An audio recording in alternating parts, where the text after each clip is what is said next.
Greetings and welcome to another edition of AUHSD Future Talks. I'm your host, Michael Matsuda, the superintendent of the Anaheim Union High School District. And as our 7,000 or so podcast listeners know, our show is dedicated to the future of education and the future of the world for our 27,000 students and the 6 million students across the state of California. Today we have a very special guest, the Hafsa Kaka, who was appointed by Governor Gavin Newsome as his senior advisor on homelessness. Hafsa, welcome to our little show. Thank you, Michael. And we always start, Hafsa, with a little bit about who you are and how did you get here? How did you become an expert advisor to the governor? Thank you, Michael. And it's an honor to be on your show today. So just to bring it in a nutshell, my parents came to this country with three daughters with the faith and drive to live the American dream. Growing up, went to Anaheim High School myself, and really had an opportunity to have some great mentors that helped lead the way on attaining a vision of helping. When my parents came to this country as immigrants, we had to rely on the system quite a bit because it was very difficult, and they worked very hard. And so, I am firsthand testimony to show that affordable housing works, that supportive services work. And with that, I wanted to continue to give back. And so after that, went to UC Irvine and got a couple of degrees and, in social work, had an opportunity after my master's to do some direct practice. And from there, ended up sort of working on the policy level and working my way up in local governments. And as you mentioned, most recently being appointed by Governor Newsome. But prior to that, I worked in many local governments with mayors and really understood sort of how policy impacts the boots on the ground, but how informative it is that the boots on the ground with the data that we see across the board for housing and homelessness shapes and informs policy as well. And so I would say that's sort of my, evolution. And I've just been grateful that I've been able to have a foundation of social work and human services. Thank you for that. I think there's a lot of assumptions and stereotype about homeless people. Could you give us sort of a thumbnail overview of profile of homelessness and the trends? Absolutely. And I could firsthand explain, because I did direct practice work, I had an opportunity to work in Skid Row, which is sort of the epicenter in Los Angeles as America's, capital of homelessness. I will say that it's not monolithic. There have been people who, surprisingly, I used to have clients at the time who lived in corporate America, but had an injury and lost everything because of that, and just couldn't get back on their feet.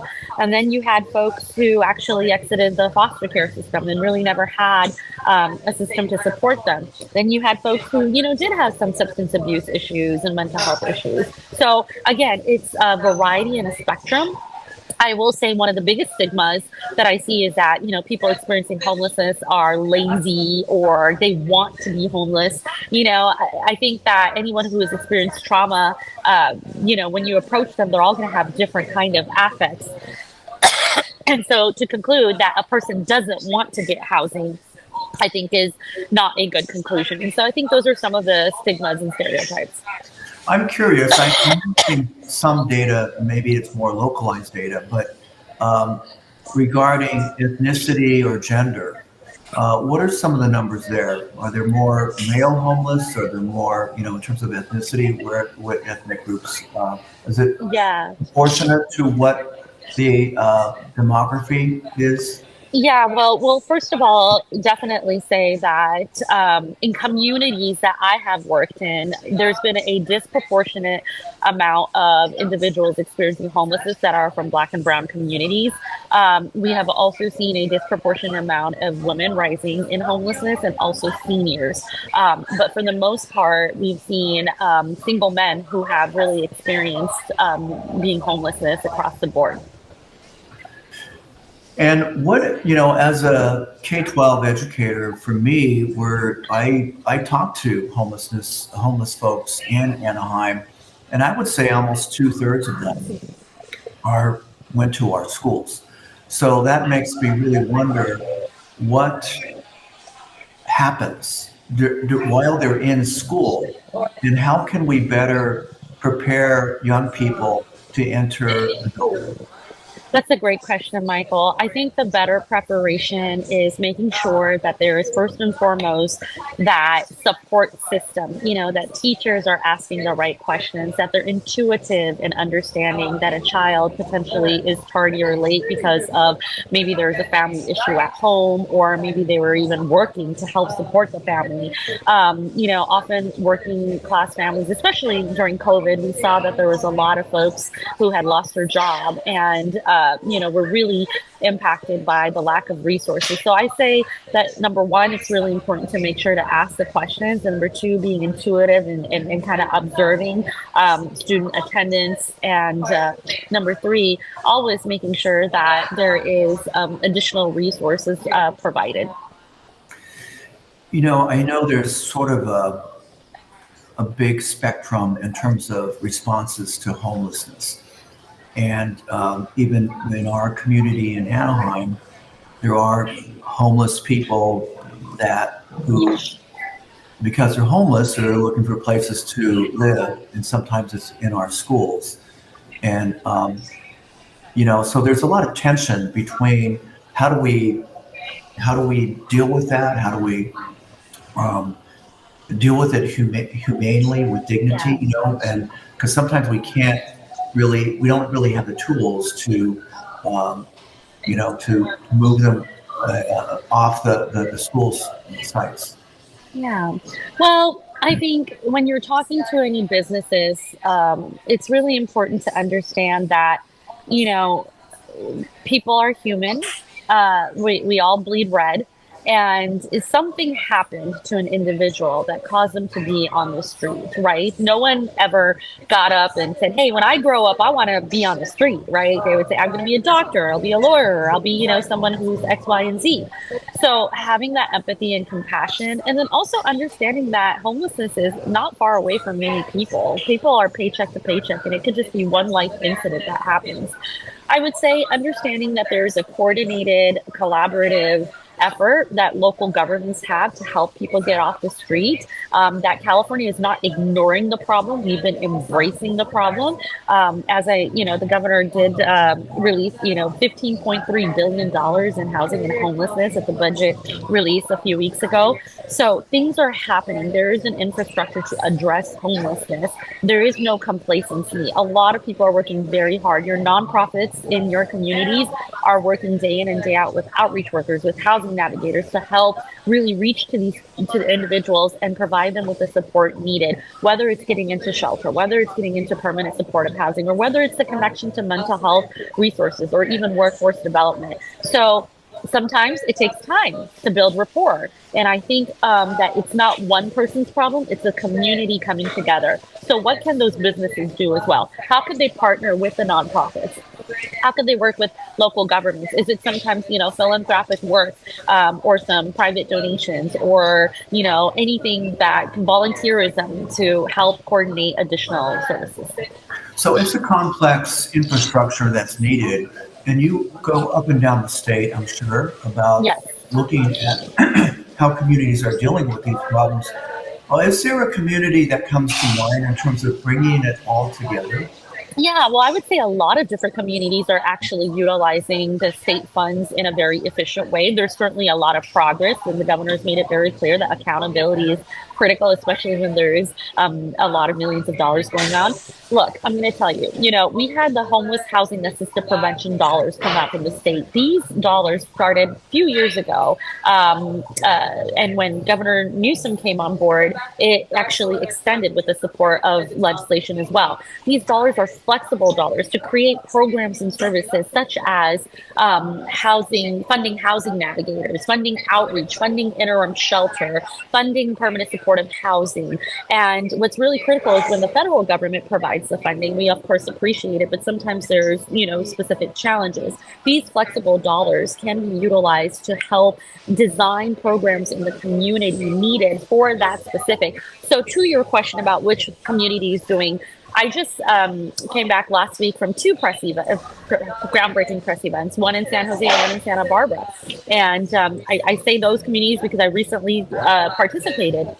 And what they did was they utilized the state funds to help bring people in with outreach into interim shelter. One of the other things is the in-cabinet resolution grant that the governor has been talking about that really is dedicated to help impact encampments as a whole in different communities and to create a program to get folks not only off the street but into housing, because there is this misnomer that people go back and forth, but there's embedded in the program to help people get rapidly into housing. LA, Oakland, San Francisco, a lot of communities are utilizing their dollars to significant programs. And I think the best testimony is when you really look into the community and you talk to a person with lived experience who's actually benefited and is now in housing. How do you overcome the sort of nimbyism that exists probably in every community? Like I want to do something to support homeless, but not in my backyard. Yeah, that's a great question. NIMBYism is something that I think could be tackled with education. I've spoke to a lot of constituents who used to come and say, hey, I used to think that this was a nuance and I used to say not in my backyard, but I realized something, that there actually are in my backyard, that these are people experiencing homelessness that came from the community that lost their job, lost their home, lost their support system. So they've been in my backyard, they've just been housed, now they're unhoused. So how can we make sure that we come together, coordinate and collaborate and really support the system? And what does that look like? Well, in local government, folks go up to city council and they talk about different programs and services to be approved. People's voices count. So I know that the governor and you in particular are involved in this tiny house sort of movement or leveraging that. And we have a tiny house project going on in Anaheim High School, your alma mater. Could you share what the goals are for that type of? Yeah, absolutely. Last year, Governor Newsome announced that there will be 1,200 tiny homes across 4 different jurisdictions: San Jose, Sacramento, San Diego, and LA. And the idea is really, to help get people immediately off the street through an infrastructure of tiny homes where they feel like they have their own home, along with supportive services. It is quite a coordination because the state is working with Department of General Services, and of course the local jurisdictions need to find their sites that it works and providers. So we're really excited about this initiative, and we've made some movement when it's come to the procurement of tiny home providers, and there's going to be more around that. But to that point, I want to add something. The tiny homes are smaller; they're not as congregate, right? You could have one person or you could have 2 people, and I think what's really critical is to understand that during COVID, Governor Newsome in the state really was the leader in Project Room Key, which is the fact that there were dollars to help support people getting off the streets and into hotels being funded or motels being funded. So each individual had their own room and a room key so that there would be non-congregate shelter because of, at the time, infectious diseases. So I will also say that Home Key is the second part of that. And Home Key is permanent supportive housing. And just yesterday, the governor visited. We all had the groundbreaking the opening of the Costa Mesa site that's going to be serving a few veterans as well. And that'll be their permanent homes with a kitchen and bathroom and bed. So. Well, that's really, it's a challenging problem or issue, but it's great that the governor and you in particular are trying to get out in front of this, working with different cities and different communities. I want to come back to this issue of the demography of homelessness, because I've read some studies about different ethnic groups, like, for example, Latinos or Asians, where they're more into supporting extended families. Do you think that the cultural overlay is also important in terms of how homelessness is addressed? Oh, absolutely. Cultural overlay is cultural acknowledgement. We need to ensure that we're catering services. Listen, I've been to communities where folks have, I think Long Beach was one of the communities where there's quite a bit of Cambodian communities. And, the program is designed to help understand the culture and make sure that, language is imperative, and really also understanding that, what, I need my brother, I need my sister, I need, additional people. And to that point, I also want to mention before I forget, pets, right? Pets, persons, and their purpose is really important. Sometimes all people have is their pets too, and so making sure that there's pet availability in shelters. Back a few years ago, people could bring in their pets into shelters, and now we're supporting programs because it's trauma-informed care. So culture is very important. Understanding all different cultures, even when it comes to pets, and then also gender is important too, making sure that people are feeling safe in the gender that they identify, and making sure that there is affirming programs and services. With the availability of a lot of drugs and it just seems like another over layer in terms of the mental health issue, right? Because even if you've been, like you had mentioned, there are some people that used to work in corporations that are homeless. There's got to be issues with mental health and depression, and then self-medication, right, which leads to a lot of a really devastating cycle with drug use. Yeah, so just recently, I think it was in August of last year, a very amazing event that happened in LA. It was a Mental Health Reform Act that passed. The governor signed the bill, and it was initiated by Mayor Steinberg a few years ago, but it was really focused on mental health. This time around, the reform includes substance abuse and really seeing how that impacts individuals.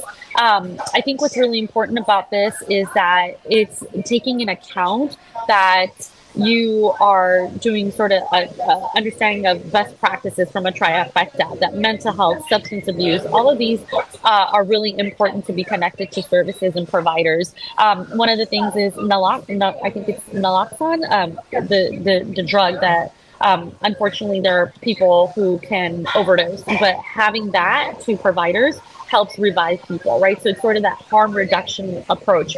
Some places have needle exchanges as well, because we understand that, it's not just cold turkey. You have to have that connection of services. I know LA Homeless Healthcare has programs such as that. So really acknowledging that and not saying that, hey, you must be drug free to come into this service, right? Or you must have a job to come into this shelter. Really having a low barrier harm reduction approach and policy of housing first in California is really important. And that includes interim housing.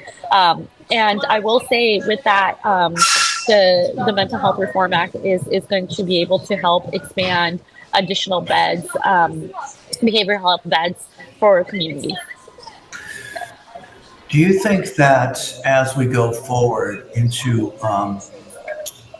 maybe another recession, I don't know, it's not come yet, but everybody's using that as a boogeyman, do you think there's still going to be enough political will to address this problem of homelessness in California? Yeah. Well, hey, like you mentioned, the governor just released a budget a few weeks ago. It is a top priority of the state and the governor and legislation. We want to be able to prioritize, because this is a human issue, it's everyone's issue, and even local governments, right? The big 13 cities have come together. Housing and homelessness is a basic, to house people is a basic human right. And that basic human right is a collective of making California great. Well, on behalf of our students, we really appreciate, Hafsa Kaka, the work that you're doing on behalf of the governor and on behalf of the state of California as an advocate for homelessness. Thank you so much. Absolutely. And thank you for your support.